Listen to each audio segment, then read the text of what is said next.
This is everything that I read in the month of July, and we're going to go through all of them in order of my least favorite to my most favorite. My least favorite book of the month by far was unfortunately With a Vengeance by Riley Sager.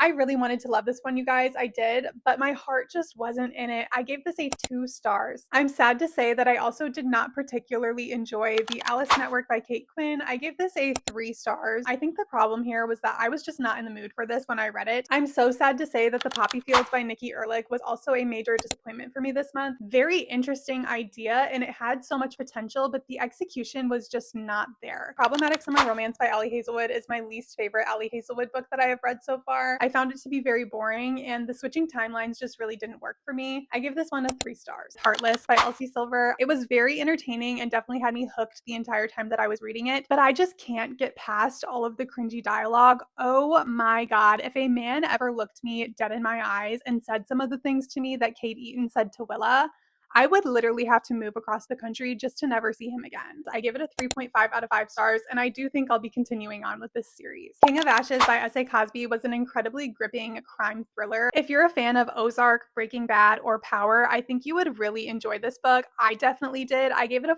4 stars. I really enjoyed The Stationery Shop by Marjan Kamali. This is a book set in 1950s Tehran, and we follow a young woman named Roya as she makes her way through life and figures out who she is. Wild Dark Shore by Charlotte McConaghy was such a fun time. If you're looking for your next thriller read, I recommend you pick up this one. My 5th favorite read of the month was Carl's Doomsday Scenario by Matt Dinniman. This is the 2nd book in the Dungeon Crawler Carl series, and I really enjoyed this. My 4th favorite read of the month was The Compound by Aisling Rawle. I loved this. I gave it a 4 stars. I think everybody should read this. My 3rd favorite read of this month was The Night and the Moth by Rachel Gillig. I really loved this. I gave it a 4.5 out of 5 stars. This story just sucked me in from the very start. My 2nd favorite read of this month was Circe by Madeline Miller. I absolutely adored this book. I gave it a 4.5 stars originally, but I'm gonna bump that up to a 5 because I just cannot get this story and this character out of my head. What would you guys say if I told you that my favorite read from this month was a 27-page novella?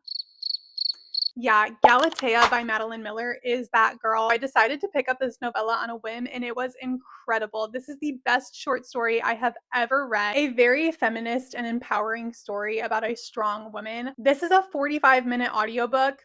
22 minutes on double speed. Just do it. And that's everything I read this month. Thanks so much for watching, and I'll see you next time.